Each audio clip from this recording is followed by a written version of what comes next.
You're listening to CX Passport, the show about creating great customer experiences with a dash of travel talk. Each episode, we'll talk with our guest about great CX, travel, and just like the best journeys, explore new directions we never anticipated. I'm your host, Rick Denton. I believe the best meals are served outside and require a passport. Let's get going. With a name like CX Passport, it's wonderful when I get to talk to someone in a region that hasn't been on the show before.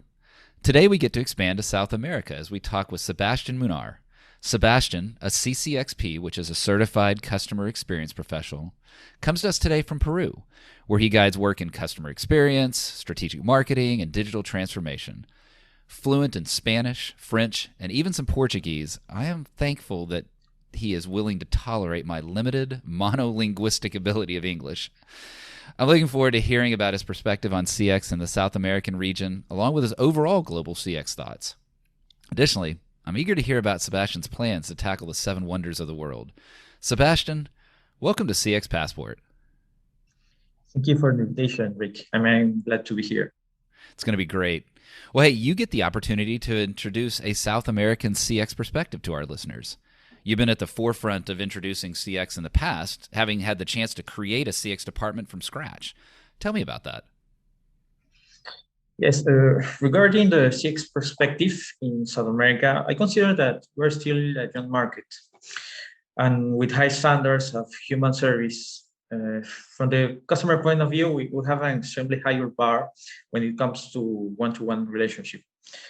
However, from the company point of view, there is no total clarity about what customer experience really is. No? Mm-hmm. And when we talk about maturity, we're still in the resolution stage, no preventing. That means that we're still in the extinguished fire stage. That makes a big difference between other markets. No?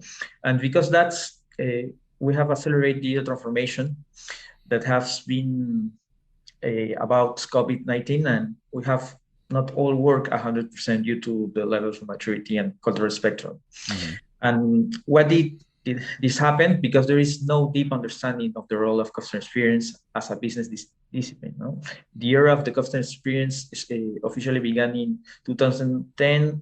The CXP was created in 2011, and it was not until 2017 or 2018 presently that customer experience could be heard strongly here in Latin America.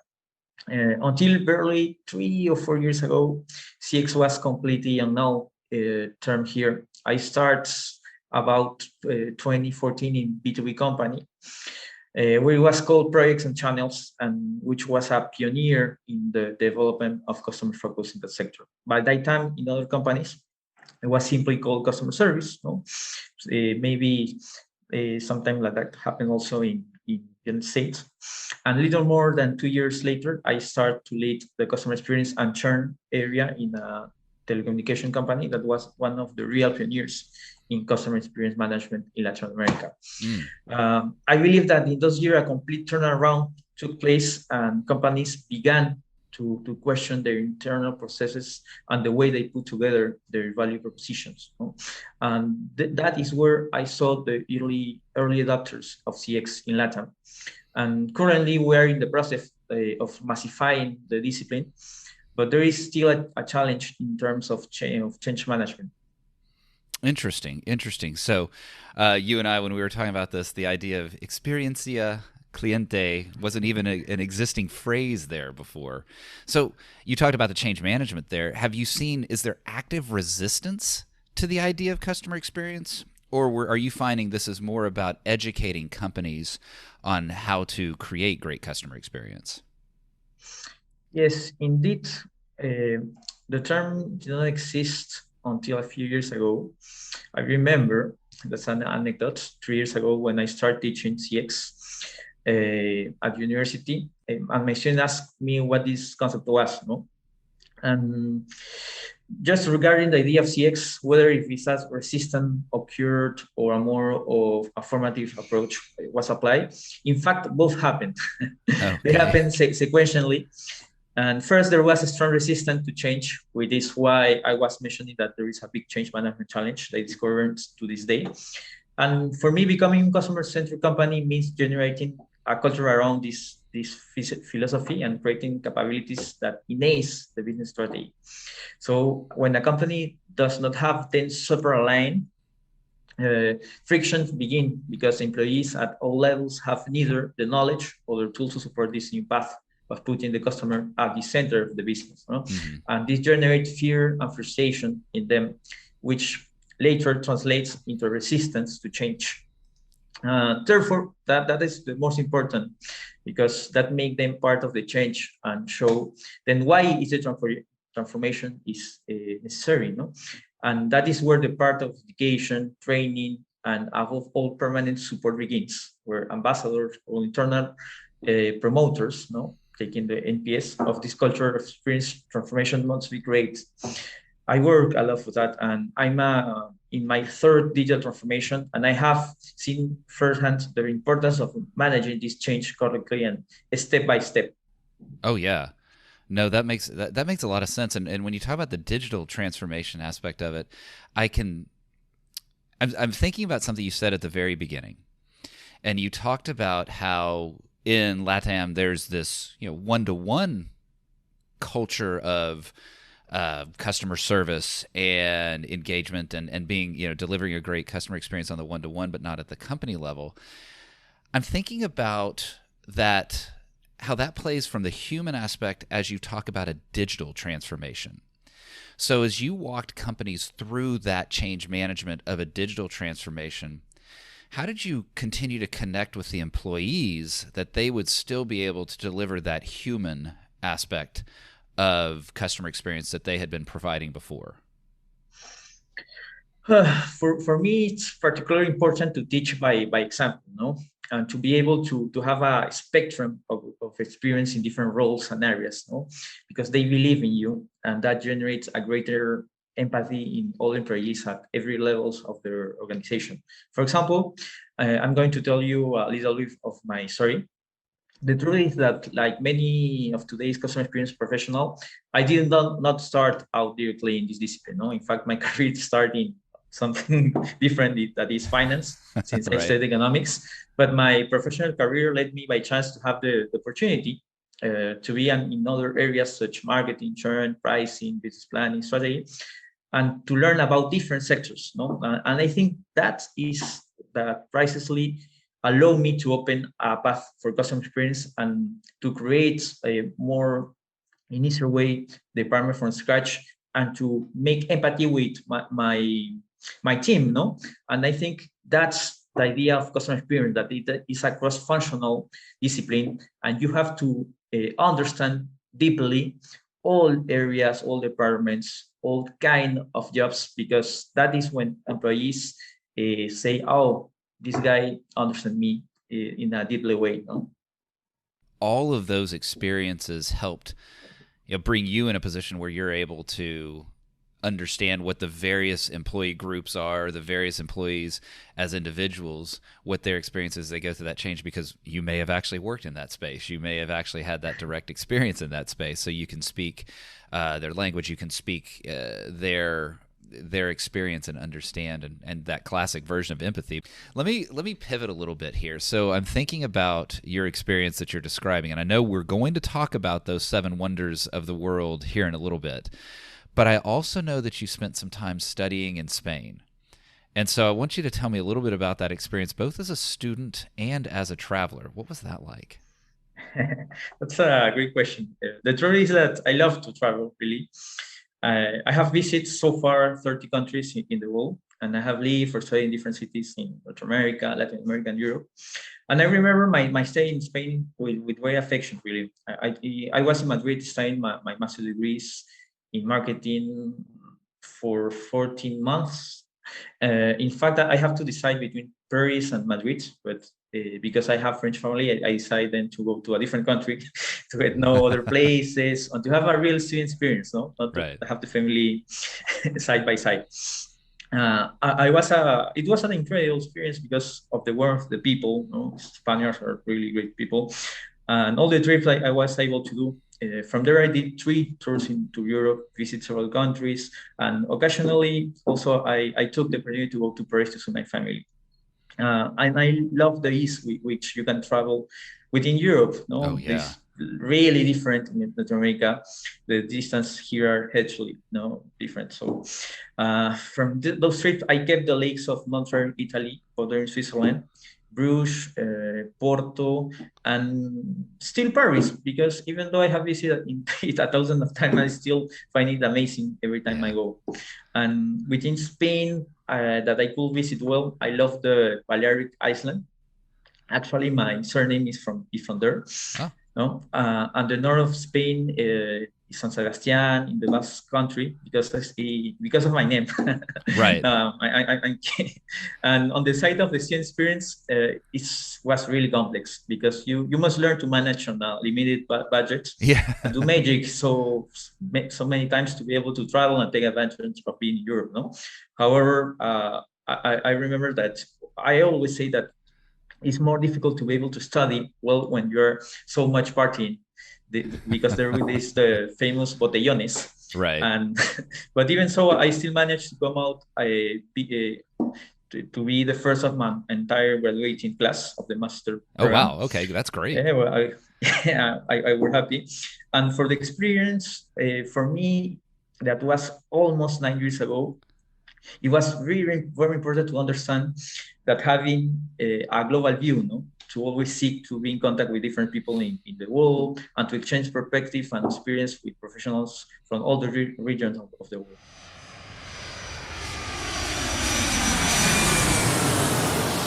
A little change of pace here. Join me in the first class lounge. We'll move quickly here and hopefully have some fun. What is a dream travel location from your past? I will say Israel. I always wanted to know the technology side of Tel Aviv versus the more mystical side of Jerusalem. Yeah.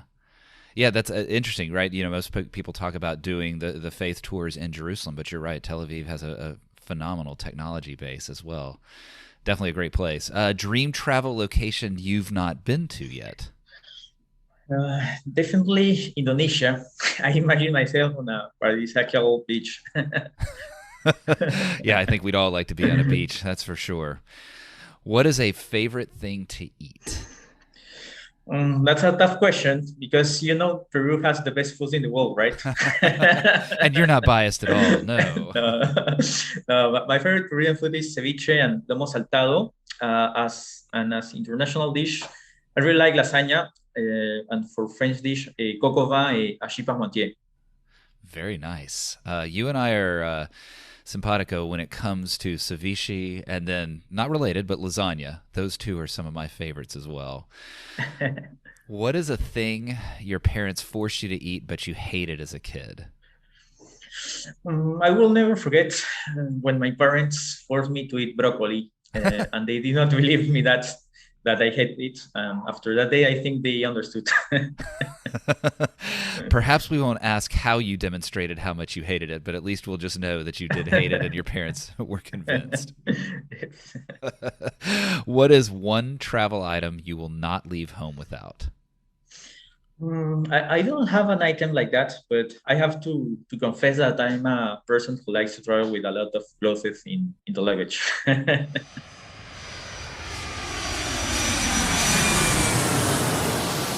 Sebastien, I want to go back to the idea of CX, customer experience, growing as an interest in the LATAM region. Are you seeing customers actively voting with their wallets to go where the experience is better? Well, undoubtedly, customer experience for me is a competitive advantage that is, or it has to be difficult to copy. You can copy products, you can copy services, you can copy softwares, etc. But actually, customer experience cannot be copied if it's learned over time, and it must be the first thing to be internalized through the organization. Therefore, it takes time to the competition to generate similar organizational capabilities. And for me, just that is the value proposition that I say as an analogy. For me, it's the choice of the start in the whole world of constellation, and there is no a better start than other, but the most beautiful for you, no, for each person. Yeah. So that is why there is an extraordinarily strong customer experience segmentation and understanding work to be done. No? Companies that understand that generate in their customers a greater willingness to pay and get out of the price fighting zone. No? I have worked in a company where we had a price 30% higher than the competition. It was a lot, no? And there was still a large group of customers that were willing to pay it for a much better experience, no? And I will be always be in favor of quality over quantity. And for me, customer relations are done from the sale with a value proposition that really aligns with these customer wants, and obviously reinforcing throughout their journey and why they should continue to pay or should repurchase these products or services. No? This relationship is in every interaction in the customer experience. For me, is its full expression. Yeah. I'm actually interested about that 30% higher price and the customers willing to pay for that better experience. So right there's an example of the customers that are absolutely using their wallets. Can you tell me a little bit more about that experience? What was it that the company did that was so much more delightful that customers would choose it even at a higher price? Yes, that was an example in a telecommunication company. Uh, we, we we focus on three pain points, or in this case, there were touch points because we reconvert. No, we focus on first on the installation of the system. No, because we have to install in 2 days versus our competition that were installing in 15 to 30 days. Oh my Was a lot gosh. of difference. So starting, we have a difference in the NPS of 60% points. So imagine the difference. Yeah. For me, is the only only time in my life or in my career life that I will see that difference in NPS, because it's a lot, really. No, then we focus on the billing touch point. Also, there was a lot of firms there in comparison with the competition, because we start a project to digitalize this billing process. No, 5 years ago it was a big difference between now. So the technology, the software we can use, maybe now they are completely different, and we Mm. can maybe improve. But 5 years ago, that was really a pioneer improvement in this billing process. And then, and finally, the customer service, and very focused on the call center, no? Because Okay. still in Peru, where we are not automatized country, no? So the call centers still have a big weight in all the channels mix. So we improved that, and there was a big advantage for us, because people after the call, they were writing to us thanks, thanking the way we treat them. And when we did the closed loop, we understand that this was this quality of relationship, no, Oh yeah. to understand deeply the problem and to make the resolution, not only to the, well, in 2 days or 3 days. No, it's very empathizing with them. So with these three touch points strategy, we achieve to make this difference and to translate this into the willingness to pay, no? Yeah, and I especially love that because we hear often that the call center is a cost center and there's a lot of focus on squeezing it. And I understand there are business realities and operational realities, but what I like in the approach that you're describing from that company is they discovered that by investing in that and by providing a better experience in that space, they were able to achieve a much higher price point. 30% is pretty significant in the telecom space, and be able to deliver a better experience and see the higher return as a result. I really like that part of the story for sure. I know that the seven wonders of the world are on your list. So I want you to talk a little bit about that. What have you hit so far? And then I want to hear about your future plans for the 7. Of course. Well, so far I have done 3: Machu Picchu, which is in my country, Chichen Itza, that is in Mexico, and the Roman Colosseum in Italy. No? In fact, this new year, 2020 and 2021, my girlfriend and I went again to Chichen Itza, and it's really amazing to be there. No, you feel the atmosphere. And this year we will go again to Cusco together, and we will surely see Machu Picchu, no? Another time. Something very funny is that I have been very close to more wonders of the world. 9 years ago, I was in China and I was about to go to the Chinese wall by this, but due to a logistical issue, I got a complication. And 2 years ago, I went to Israel, and I thought about going to Petra, but it will be a reason to return to that part of the world. And my girlfriend and I have the goal of visiting the 7 wonders of the world together. So we plan to visit this new year the Corcovado, Cristo in Rio de Janeiro, Brazil, and I expect to practice my Portuguese. Very good. Now, did that take us to all 7? Yes. With that, I think only it's the Taj Mahal in India that's still lasting. Yes. Well, I hope that you get to see those soon. I've seen some of the ones on the list. I will attest that Machu Picchu is one of the I'm running out of adjectives here, but one of the more spectacular, but that's understating it, experiences as you see that site and see it built amongst the mountains. And I think that's the part that I didn't realize until I was there, how remote it really is, but how advanced it was, and shocking to see that. You know, I too have had an experience where I'm close to one of the 7 wonders, but didn't get there, and I'm still upset with myself. I was on a trip to India and was reasonably close to the Taj Mahal, maybe an hour or 2 away, and simply for logistics was unable to make that trip. And to say I regret it is about a bit of an overstatement, but to be so close. Maybe I'll take your attitude, and that is, it just provides me another reason to go back there and explore that wonder at some point. It's a positive mindset. Yeah, well, you're bringing me a positive mindset for sure, and I've certainly enjoyed hearing that. Let's close out actually with one of the key elements to CX programs, something that you've talked about, you know, making customer experience programs and departments and projects successful, and that's tying that customer experience program, department, what have you, to financial results. How are you going about doing that? Well, for me, there are 2 particularly important things. First, a culture must be created that sees CX as a business discipline, and that seeks to enhance financial and numerical skills in the organization.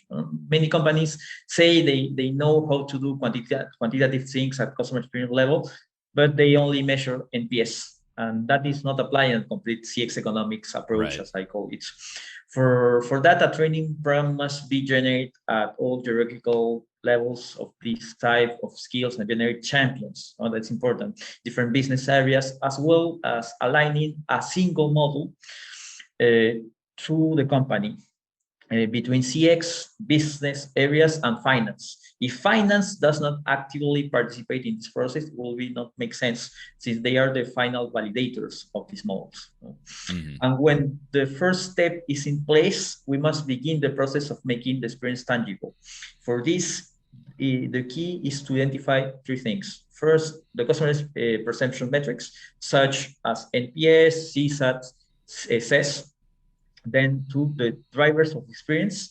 In other words, if the perception metrics improve, in what way will they impact the business, such as permanence, top selling, efficiency, etc. No? And finally, the business metrics, the specific indicator that the driver will change. For example, churn, conversion rate percentage of call, etc. With this information, we can build the model.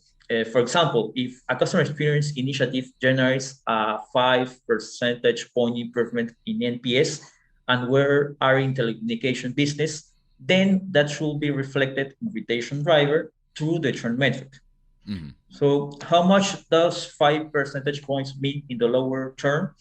Let's imagine that it means a reduction from 2% to 1.5%. Therefore, this 0.5% churn improvement can be monetized thanks to the absolute number of customers that the percentage means in the total base of the company. No? Multiply by the ticket of each one of them.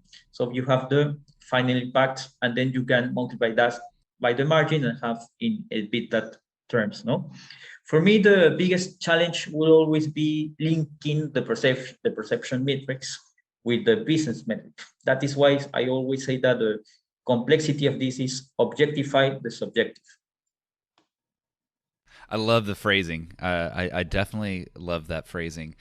And it's something that we all struggle with, right? And being able to tie that human emotion, human behavior to the cold, hard numeric calculation. So thank you for guiding us through that for sure. Sebastien, it's been a delight talking with you. I really appreciate guiding me, and I certainly have learned more about customer experience in the South American, the Latin American region than I ever knew before. I appreciate that.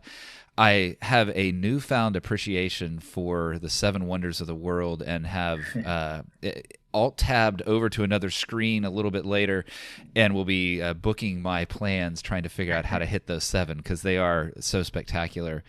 And then I like how you close this out with not just kind of an esoteric approach to ROI for CX, but really getting at some of the tactical layers, and I appreciate that and learned a ton. It's been a blast talking with you. I hope that you will come back on CX Passport someday, and we'll be able to explore even more growth in the region when it comes to customer experience.